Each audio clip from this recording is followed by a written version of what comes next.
Hey y'all, it's Helen Castillo here with moodfabrics.com, and today we're going to be talking about manipulating sleeve patterns.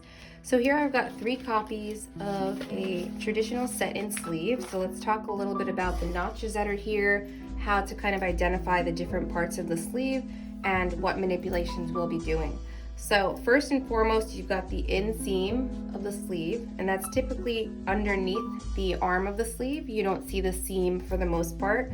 So that's what brings the sleeve to cover the arm. You've got 2 notches to indicate the back of the sleeve cap. 1 notch typically that represents where the sleeve joins to the shoulder seam, and a single notch to represent the front of the sleeve. So when you are setting this type of sleeve into an armhole, you've got a front notch, which corresponds to a notch on the front armhole of the bodice. You've got a shoulder notch that joins to the shoulder seam, and you've got 2 notches that join to the double notch on the back armhole of the bodice. So setting in a sleeve means that you've got an armhole, you close up your inseams of the sleeve. Typically there could be a running stitch that goes between the back notches and the front notches that's hidden in the seam allowance to give you that gathering effect that sets the sleeve away from the body. And this type of sleeve is used for woven fabrics, not for knits. Although with knit fabrics, you do use a set-in sleeve.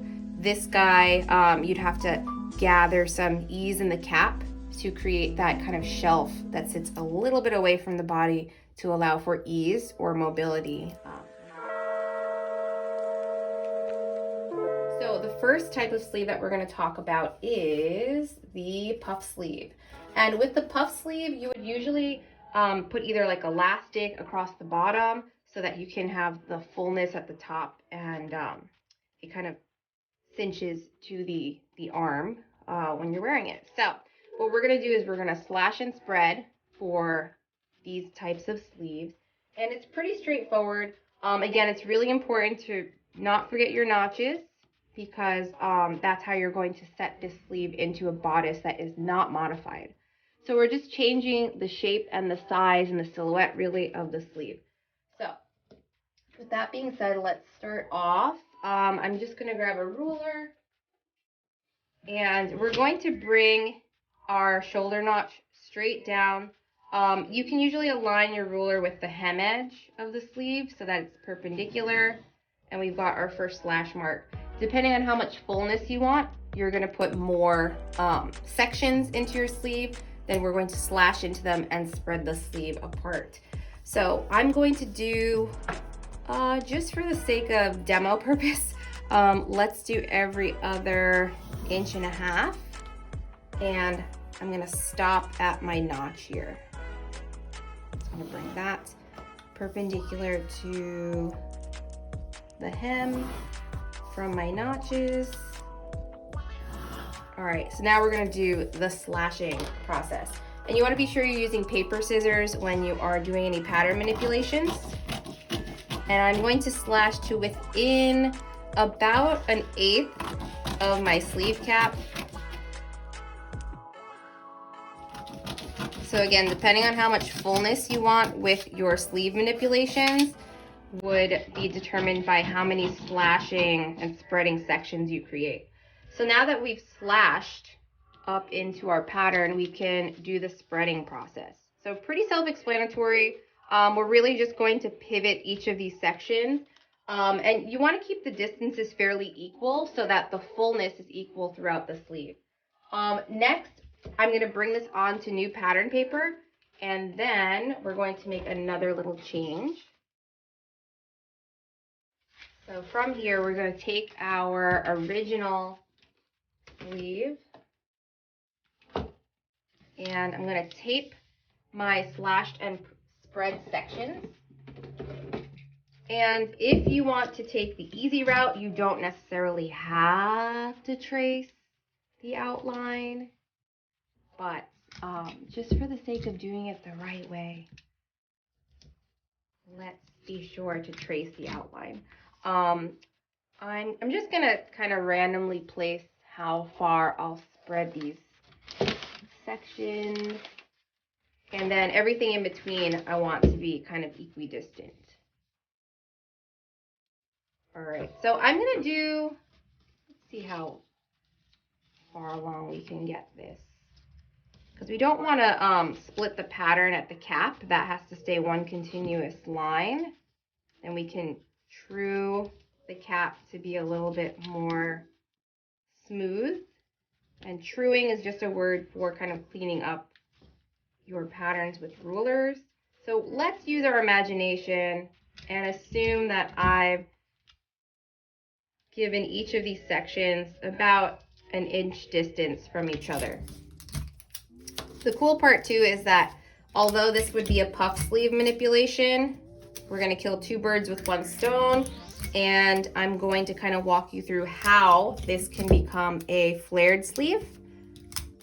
That would just kind of give you just that fullness and kind of that flared effect. So now that we've got our slashed pattern in place, for a typical flared sleeve, kind of just giving that flutter vibe, we would trace along the top of the cap, trace either of our inseams, and then trace along the hem edge. Voila, done. You can just cut this guy away, and then you can cut your two sleeves, set them in, close your inseam, and then you've got that fullness for the sleeve. For a puff sleeve though, we want to give a little bit more to the bottom edge of the hem of this so that we can get fullness on top and fullness towards the hem edge. So what I'm going to do is I'm going to keep this fullness as is, but I'm actually going to dip 2 inches from my shoulder seam. So we're just going to kind of find the midpoint of where I've slashed at that shoulder notch, and then from the bottom edge I'll drop an additional 2 inches. And that really, it just depends on your preference. Don't feel like you have to do that much extra fullness, but you know what, cut a muslin sample first, see if you're liking it, and then you can always make changes later. So I'm going to kind of gradually grade this extension back up into my original hem. This part doesn't have to be perfect, at least not for this. But when you do it, you're going to do it perfect. It's going to be wonderful. And this here is a French curve. So we're just kind of giving it a bit of a swoop to blend back into the original inseam. And with this particular ruler, you know, you can, don't be afraid to move the ruler to find the curved edge that you want. Not the prettiest, but when you see the finished result, you're gonna love it. Along the cap as well, you'll want to just true up to give yourself a nice clean shape for that sleeve cap. And granted, I am going to cut this so we can clean things up when we remove it from the paper as well. So here now we've got our puff sleeve, and notice the direction that I am laying my French curve. That's really important too, because you want to be sure you're using it to kind of respect the curves of your, whoops, we got a little overlap here. Respect the curves of your cap. So we're assuming that my pattern already has seam allowance, so seam allowance included, so I'm not adding additional. But there you have it. There is your puff sleeve manipulation. All right, now that we're done with the puff, I can remove this from the pattern paper. Same cutting rules apply. So if you were cutting 2 of this sleeve, you'll still be cutting 2 when setting it back into that bodice that you're manipulating this for.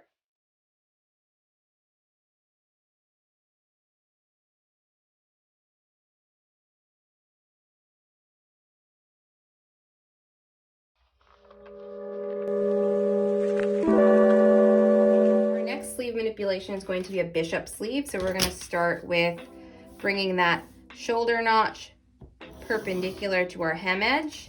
Depending on how much fullness, you will want to determine how far apart your slashing and spreading will be.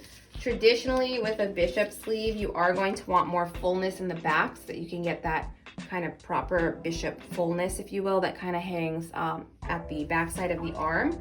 So instead, we're actually going to evenly split on either side of that shoulder notch.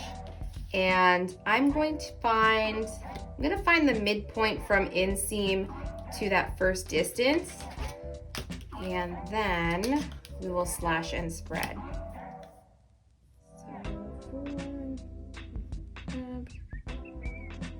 Just about there. Again, perpendicular to my hem.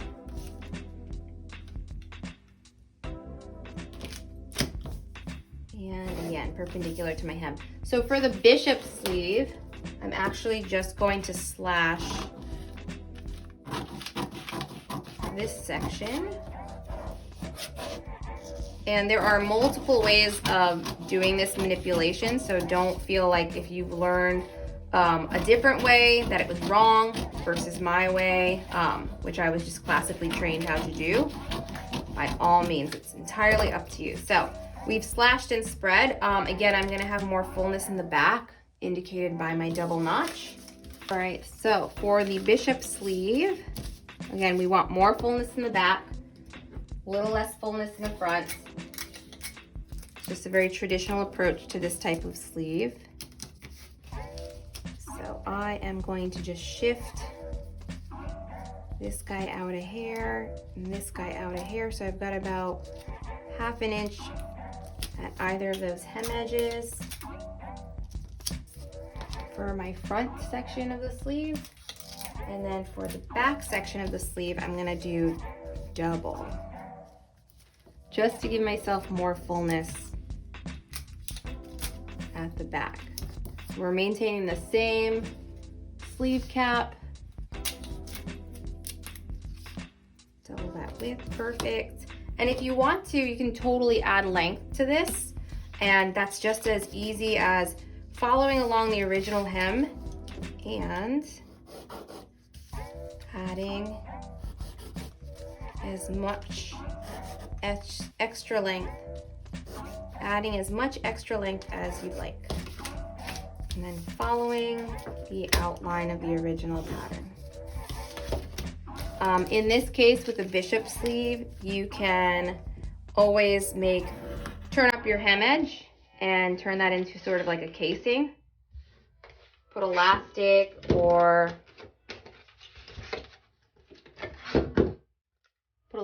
a drawstring, or you could even draft a cuff, which is just as simple as creating a rectangular pattern piece, depending on how wide you want the cuff to be, and then that will kind of bring in all this fullness, and you can just cinch it at the wrist.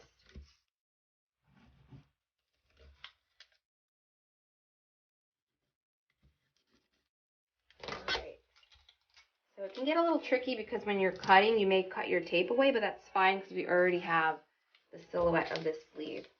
So last but not least, we remove our new pattern piece. Be sure to clip your notches back into the new pattern. All right, and there you have it, your bishop sleeve. Granted, it's very short, but you could still get that fullness if you decided, that drama. Just spread your sections a bit more, add a lot of length. Lastly, we're going to talk about creating a long sleeve from a short sleeve pattern. So again, we're going to extend that shoulder notch. And you know what, for adding length, I just like to have kind of a guideline that's gonna keep my hem edge straight, and it'll make more sense once we add the extension for length. So I'm gonna grab some pattern paper.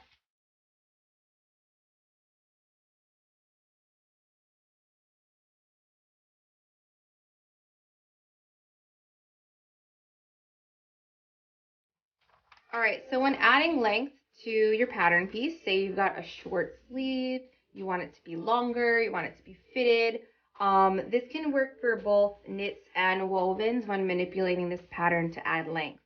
So first things first, we're gonna take we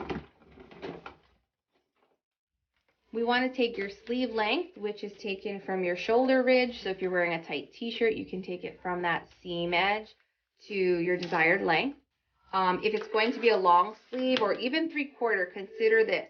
The opening at the hem edge has to fit your full hand when you put the sleeve on. So you're going to lay your palm flat and you're going to measure the circumference of that widest point of your hand, okay? So that's going to give us the hem edge.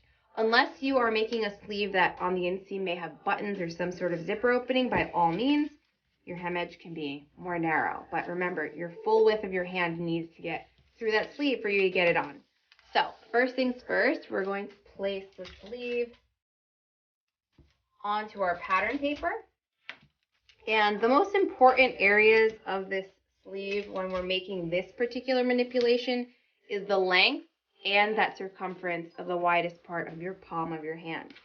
So this is a mini version, so just roll with it. But let's assume that for length, I want to do X amount. Okay, so this is, again, remember your patterns most likely include seam allowance. So in this case, I've got 1/2 inch included.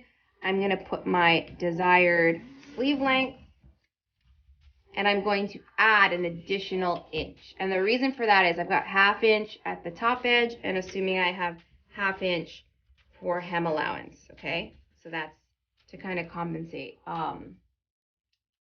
for your sleeve length, plus 1/2 inch at cap, plus 1/2 inch at hem allowance. Now that we've got our sleeve length in place, I'm going to place 1/2 of the circumference of my hand on either side of that line. And that becomes my new hem edge. Taking where my inseam of sleeve meets sleeve cap, I'm just going to bring my ruler to join those 2 points. Bring my ruler to join these 2 points. And now you have your long sleeve pattern manipulation.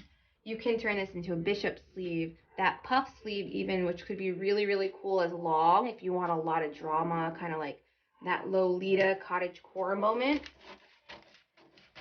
But it's good to consider manipulating the length first and then doing your slashing and spreading for those more decorative sleeve types.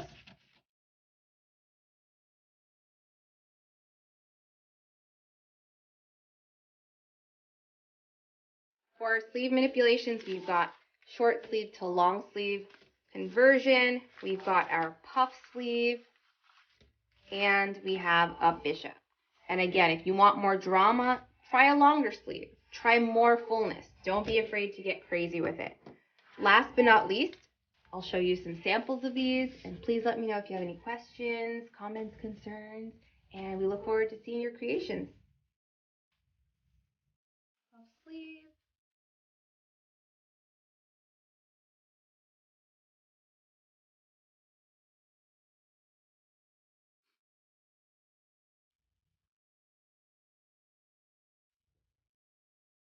The bishop sleeve. Not the prettiest at all, but long sleeve, nothing crazy. Long sleeve.